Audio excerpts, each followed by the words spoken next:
a líderes y militares israelíes. Entonces, pues esos son requisitos, por ejemplo, que exige Israel para abrir la puerta a la negociación. Es decir, no es requisito para un Estado palestino, es requisito para que Israel vuelva a aceptar la ruta, la hoja de ruta de negociar una posibilidad, la vía, ¿no? De la solución de los dos estados. Es decir, volver a al momento anterior en el que llevan más de 30 años desde los acuerdos de Oslo y que no ha llevado a ninguna parte. Entonces, lo principal, el elemento principal de esta resolución y de este plan de Trump es un elemento fundamental que es básicamente abandonar la autodeterminación del pueblo palestino. Es decir, la nación palestina ya no puede aspirar a la formación, a su propia independencia, y esa independencia y cualquier posibilidad de negociación de la misma va a estar sujeta al veto de Israel, va a estar sujeta al veto de Estados Unidos, y mientras tanto va a haber un organismo que será desde fuera, ¿no? Extranjero, que se va a encargar de gobernar, es decir, un organismo colonial en ese sentido, una fuerza extranjera de ocupación. El segundo elemento que apoya esta resolución es que este organismo va a estar apoyado por una fuerza internacional, que es la Fuerza de Seguridad Internacional, lo que han llamado así. Sí, un fideicomiso también, lo que se llama, como está señalando Manu un poco. Esta fuerza internacional, en principio, va a estar compuesta por países musulmanes, ¿no? De mayoría musulmana, como pueden ser, se está hablando de Pakistán, se está hablando de Turquía, se está hablando de Egipto, se está hablando de Azerbaiyán, países que puedan tener una cierta cercanía a Israel, como es Egipto, como ha sido históricamente Turquía, o como es Azerbaiyán, o en el caso de Pakistán, que tengan una buena relación con Estados Unidos. Y bueno, sí que han tenido, por ejemplo, durante el caso Safari, una relación cercana con Israel por debajo de la mesa, ¿no? El caso es que esta fuerza internacional, en principio, se va a entrenar también una fuerza policial palestina, que se va a sacar básicamente de las fuerzas de la autoridad palestina. Y esta, entonces, por un lado, va a haber una fuerza policial palestina que va a apoyar en esta labor, y por otro lado esta fuerza internacional que tendría la labor de desarmar la resistencia palestina, es decir, tendría la labor de asegurar la entrada de ayuda humanitaria que se invoca como necesidad, pero no se establece que sea, es decir, la entrada de ayuda humanitaria no se establece que te va a entrar de manera ininterrumpida y para colmatar todas las necesidades de la población palestina o toda la población de Gaza, sino que se presenta, digamos, como un elemento más o menos superficial, es decir, que entre ayuda humanitaria, pero no se especifica ni en qué medida, ni en qué cantidad. De hecho, en el acuerdo de alto al fuego, lo que se establece son la cantidad que entraba durante el anterior alto al fuego, es decir, durante enero, que es una cantidad, pues eso, totalmente insuficiente. Y además, Israel la está cumpliendo, no está entrando toda la ayuda humanitaria necesaria. Colmatar es básicamente cumplir todas las necesidades, por así decirlo. Em, y bueno, es decir, no está llegando todo lo que necesita y de hecho, ahora mismo que están hay muy mal tiempo, está habiendo lluvias y las lluvias, pues en las tiendas de campañas es algo terrible, porque se inunda todo. Y pues estas inundaciones, lo necesario sería unas viviendas que de hecho están ya en la frontera, llevan ahí ya 2 meses esperando a que los israelíes permitan que pasen, que son digamos, bloques de viviendas precintados, ¿no? Que simplemente pues hay que colocar y ya sirven, digamos, para vivir hasta cierto punto ahí, ¿no? Esas casas ya construidas pues no están permitiendo que entren y, digamos, es uno de los requisitos esenciales para que la población pueda tener un lugar donde al menos, sí, casas móviles, pueda al menos refugiarse, ¿no? El por qué los países árabes islámicos han apoyado esta propuesta. Bueno, fundamentalmente está relacionado con, por un lado, mm, porque han podido extraer concesiones que a ellos les interesaban de Estados Unidos a cambio de apoyar la resolución. Por ejemplo, Arabia Saudí ha conseguido los F-35, y también esa reunión en la Casa Blanca que era muy importante para Mohammed bin Salman, que desde el asesinato de Jamal Khashoggi no había podido acudir, ¿no? A la Casa Blanca. Había estado, de cierto modo, vetado, sobre todo por Biden, ¿no? Y adicionalmente, ha habido una amenaza implícita muy clara por parte de Estados Unidos de que si no se apoyaba su posición y su plan, lo que iba a haber una reducción del genocidio a gran escala. El genocidio no ha terminado, no en ningún momento, eso hay que tenerlo claro. Es decir, Israel ha seguido matando palestinos, 300 desde lo que va del alto el fuego, y la población sigue sujeta a condiciones de falta de comida, de falta de lugar donde dormir, condiciones de vida dignas básicas, ¿no? La población no tiene sustento, depende de la ayuda humanitaria, no puede trabajar, no puede ganarse la vida, y así muchas otras cosas, evidentemente.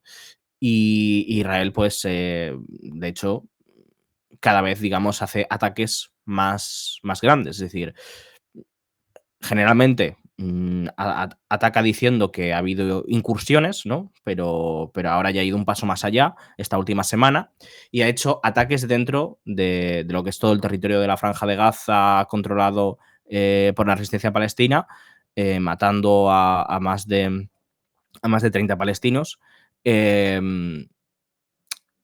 Como respuesta supuestamente a esas incursiones. Es decir, no solo ha matado a gente en la frontera, sino que lo ha llevado más allá y ha tomado, digamos, lo que ellos llaman medidas punitivas contra comandantes de alto rango de Hamas. Aquí lo que estamos viendo realmente por parte de Israel es que ellos van recopilando inteligencia. Cuando tienen la suficiente inteligencia, buscan algún tipo de excusa diciendo que ha habido, digamos, alguna violación en la frontera, en la línea amarilla, ¿no? Lo que se llama la línea amarilla, y, digamos, pues hacen esos ataques. Que, por cierto, uno de los problemas es que hay parte de los combatientes palestinos que se han quedado dentro del lado israelí, ¿vale? Es decir, la Franja de Gaza se ha dividido en dos, más o menos 50-50, ¿no? Israel realmente controla el 53%, realmente más del 53%, porque Israel, por un lado, pone la línea amarilla y por otro lado pone una segunda línea imaginaria de unos 100 metros alrededor de toda la línea amarilla, que es territorio, es la buffer zone de la buffer zone, ¿no? Es decir, este es el territorio que yo controlo y adicionalmente a este hay un espacio más el cual tú no puedes sobrepasar, porque si lo sobrepasas, pues te disparo. Y además de esto, que pues ya come muchísimo territorio, Israel de vez en cuando, ellos lo que han puesto es unos bloques de hormigón amarillos para marcar lo que es supuestamente esa línea amarilla. Ellos a veces lo mueven. Y hay gente que se despierta por la mañana y por la mañana estaba en el lado palestino, ¿no? Y se despierta, por la noche estaba en el lado palestino cuando se fue a dormir, cuando se despierta está en el lado israelí. Así de repente, no se sabe por qué. ¿Qué ha pasado? Los bloques de hormigón se han movido. ¿Se mueven solos? Evidentemente no, los mueven los israelíes. Y pues eso es mortal. Es decir, si te encuentras en el lado israelí no viven casi palestinos. En el lado israelí es zona, lo que ellos llaman estéril. Y de hecho, ellos lo dicen abiertamente. La línea amarilla no es una línea de alto al fuego. La línea amarilla es una línea de control, es una línea de cerco y aniquilamiento, realmente, ¿no? Ellos lo llaman, digamos, de control, una línea de control y cerco. Cerco sí que lo dicen, pero bueno. Y los palestinos que viven en el otro lado, ¿no? En el lado controlado por Israel, normalmente son palestinos que están bajo el paraguas de milicias colaboracionistas, ¿vale?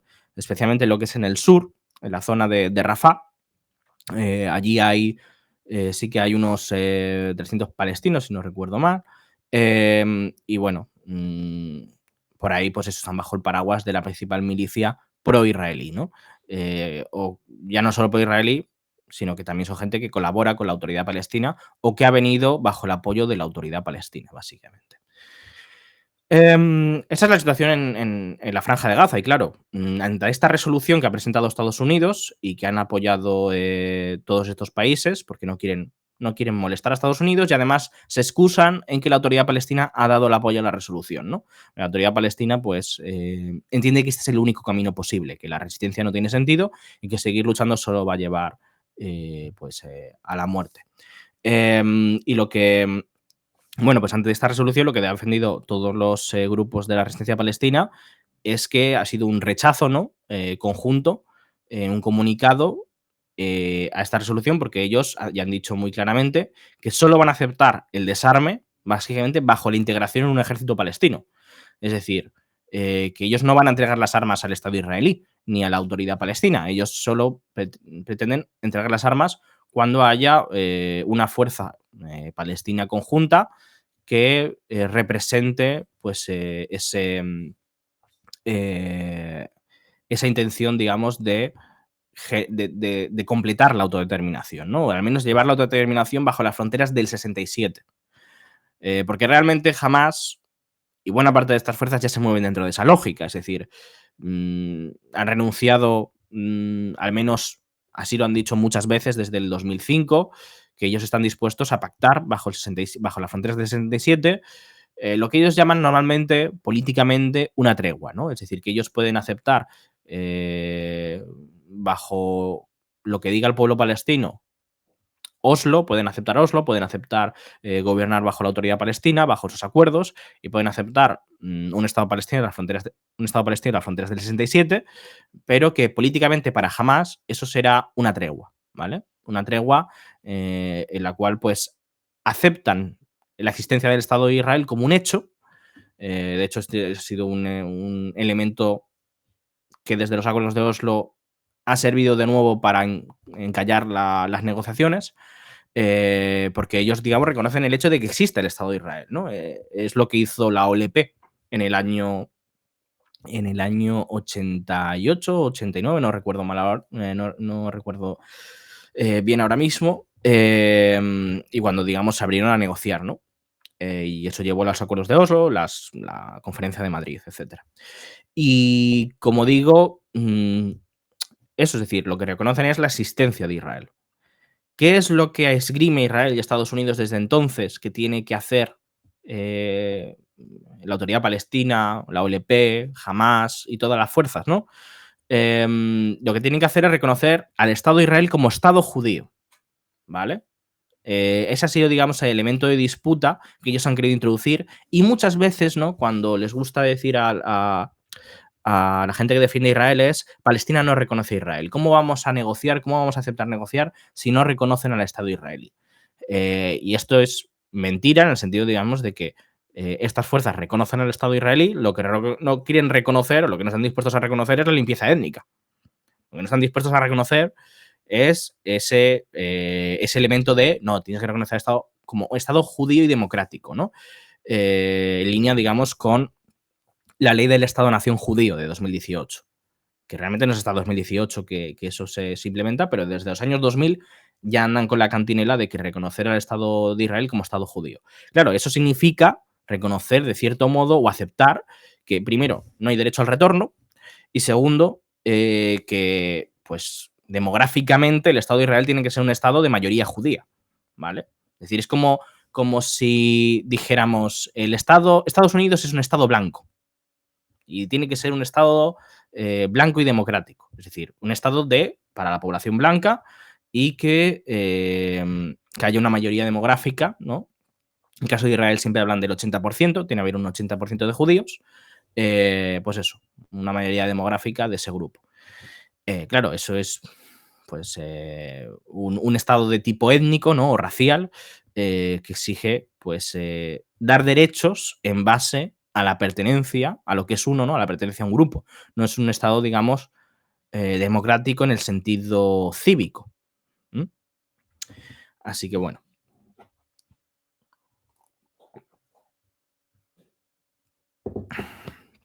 Esos serían, digamos, los elementos de este plan.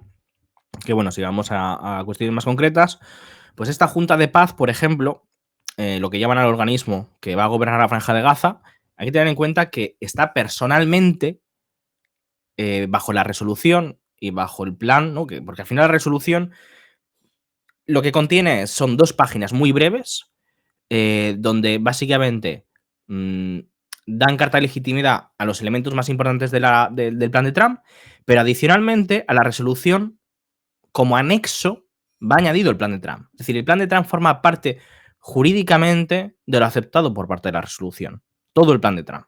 Y el plan de Trump y la propia resolución señalan no que el presidente de Estados Unidos va a dirigir la Junta, ¿vale? Sino que el propio Donald Trump la va a dirigir. Esto significa que, de cierto modo, y esto es lo que han dicho por ejemplo, un dirigente de Hamas en una entrevista que ha hecho a Drop News, que es bastante interesante, se habla abiertamente, ¿no? Ellos denuncian abiertamente que este plan básicamente supone poner a Trump poner, digamos, este elemento como su proyecto personal. Es decir, la Franja de Gaza le pertenecería personalmente a Trump de cierto modo, y estaría bajo su autoridad. Incluso si él dejara la presidencia, él seguiría dirigiendo la Franja de Gaza. Y aquí hay una cuestión muy interesante, que es el hecho de que, claro, Jared Kushner, ¿no? El cuñado. ¿Cuñado? Bueno, no recuerdo. De Trump, ¿no? Es el marido de su hija.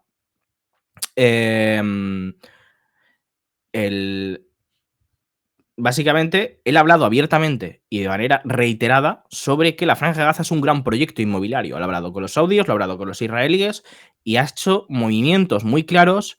Yerno, eso, gracias, yerno. El yerno de Trump ha hablado de manera reiterada sobre que Gaza es un gran proyecto inmobiliario y que hay grandes oportunidades económicas. Entonces, podríamos señalar que claramente quizá Trump quiere sacar beneficio económico de esto, ¿no? Y que puede ser, es verdad que la resolución da de tiempo hasta 2027 y digamos que en 2027 esto caducaría y tendría que haber otra resolución que prolongase, ¿no? El mandato de la Junta de Paz en principio, pero de cierto modo aquí podríamos hablar de que la Franja de Gaza se convierte en un proyecto personal de Trump del que va a sacar beneficios económicos claramente, y si vemos los papeles, por ejemplo, de la Fundación Tony Blair, que Tony Blair está involucrado en este tema y además se presenta como uno de los posibles candidatos para formar parte de esa junta nombrado por Trump, ¿vale? Todo indica pues, que va a haber una participación de grandes empresas tecnológicas en esa reconstrucción. Ellos lo llaman reconstrucción. Realmente a lo que huele todo esto, digamos, es a un saqueo y a un uso de este territorio a expensas de los palestinos. No es una reconstrucción porque no va a reconstruir lo que había antes, no va a dar a los palestinos una nueva vida en la Franja de Gaza, sino que va a buscar marginarlos, ¿no? Y expulsarlos, seguramente.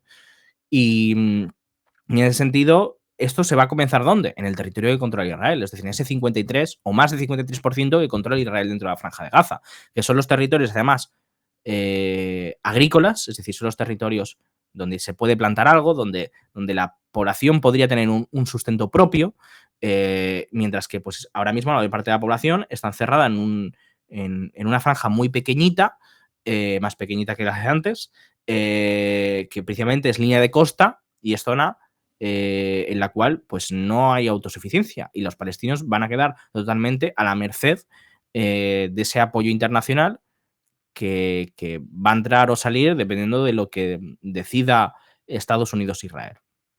Por lo tanto, evidentemente, no estamos hablando de un acuerdo de paz, estamos hablando de un proyecto colonial en el cual Estados Unidos y los grandes magnates de la industria y también de la IA, ¿no? Se está hablando ahí, se hablaba de empresas grandes como Meta, de empresas grandes como Tesla, ¿no? Que podían participar y de cierto modo ya es decir, que esto lo ha adelantado Smotrich. Smotrich, el ministro de Economía, ha hablado de que aquí hay un botín que repartirse y que a Israel le pertenece una parte del botín, pero que una parte que se la va a dar también a las empresas estadounidenses y a Estados Unidos, ¿no? Y esto es a lo que apunta esta resolución. No apunta, digamos, a resolver las cuestiones de fondo, porque es que ni siquiera se mencionan.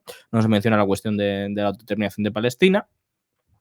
Y de hecho, de lo que se habla, pues como mucho es de la propuesta de Trump de 2020, no sé si la recordáis, la propuesta de Trump de 2020 básicamente era crear bantustanes para los palestinos, y tampoco, bueno, lo otro que se menciona es la propuesta saudí-francesa, que también va en el mismo sentido de que los palestinos se tienen que reformar y se tienen que desradicalizar. Los israelíes no. Los israelíes tienen que cambiar como mucho la mentalidad, pero no hay que hacer ninguna transformación importante. Y la fuerza internacional no es para proteger a los palestinos, es para proteger a los israelíes. Es decir, los que han perpetrado el genocidio tienen que ser protegidos, de los que han sido masacrados. Gracias a Chechu por esa suscripción. Em, mm, mm. No cumplir alguna de las cláusulas de este acuerdo de paz, comillas, podría suponer alargar el gobierno de paz sin resolución expresa.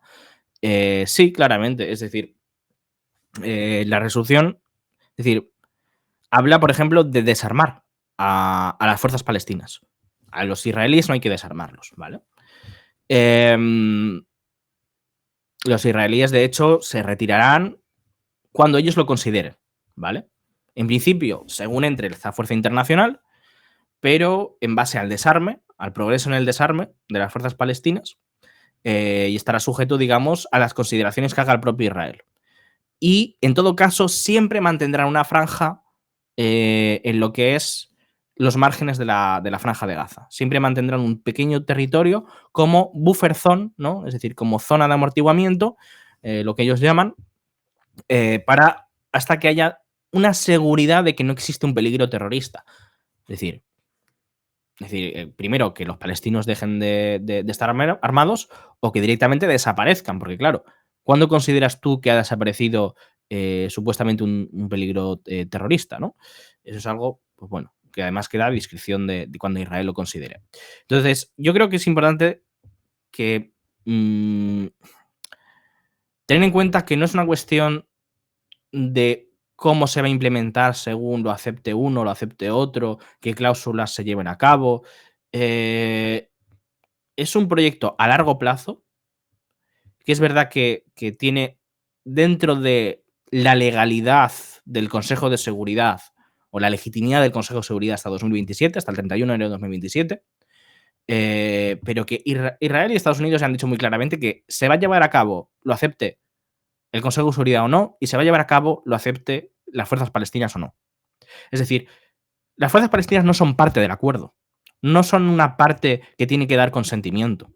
Las fuerzas palestinas están ahí, y si quieren cumplirlo, pues bien por ellos, y será todo más fácil para Estados Unidos. Pero si no quieren cumplirlo, se va a llevar a cabo igualmente. Por lo tanto, este gobierno no se va a alargar, depende de si se cumple o no se cumple. Este gobierno, esta junta, yo creo que tener en cuenta que es un elemento permanente. Es decir, permanente hasta que encuentren, digamos, algo mejor para ellos, claro.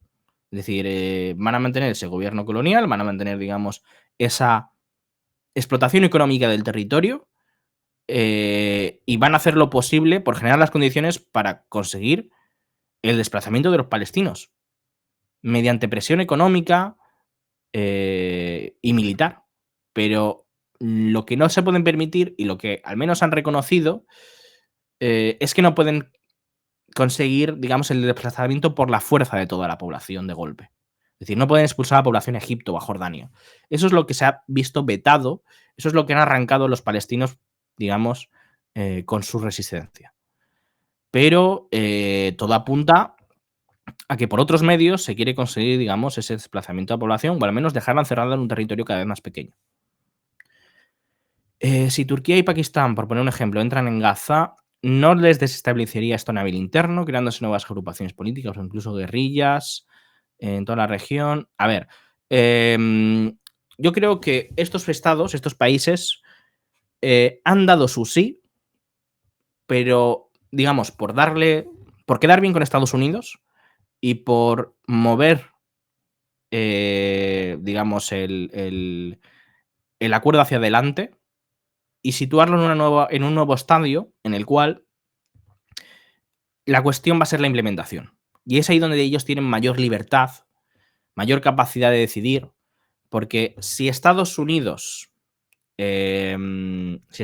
acepta, es decir, ya está dentro de ese marco, Estados Unidos podía reclamarles que si no aceptaban ese marco, o sea, se reanudaba la guerra, o se reanudaba el genocidio a gran escala, tenía, digamos, una herramienta política, un elemento justificativo, pero sin ese elemento justificativo, habiendo aprobado la resolución, ahora es una cuestión de implementación, una cuestión de que estén los elementos bien dispuestos para que ellos puedan, digamos, contribuir a esa fuerza internacional. Entonces, ahí ellos tienen mayor capacidad de maniobra. Es decir, siguen habiendo vendido a los palestinos, sus intereses son claramente otros, diferentes a los palestinos, pero ellos no quieren entrar con una fuerza y combatir a los palestinos, porque evidentemente eso queda mal de cara a su público interno. Pakistán es verdad que sí que se ha movido más en términos de estar dispuesto a luchar contra las fuerzas palestinas, pero Turquía no. Y Turquía no se lo puede permitir políticamente. Y el gobierno turco no ha hablado en esos términos. El gobierno de Pakistán sí, y aún así, y ya ha tenido problemas grandes en protestas y ha tenido que reprimirlas muy duramente. Hubo una masacre importante, creo que fue en septiembre, con una protesta muy grande sobre Palestina. Pero en Pakistán en general la cosa está más volátil. Entonces, yo creo que estos países no van a enviar una fuerza mientras no haya una seguridad y un acuerdo claro por todas las partes. Por lo tanto, yo dudo que esta fuerza internacional vaya a aplicarse. Yo tengo muchas dudas. Yo creo que de cierto modo el escenario más probable es que haya un estancamiento de la situación, que Estados Unidos cree esta junta de paz que ellos llaman y a medida que intente implementar los demás elementos se ve incapaz y seguramente puede que la resolución no se pueda implementar íntegramente, es decir, que no se pueda desplegar esa fuerza internacional. Yo creo que eso es lo más probable y por lo tanto que finalmente hay una reanudación del conflicto, pero en otros términos. Yo creo que eso es probable.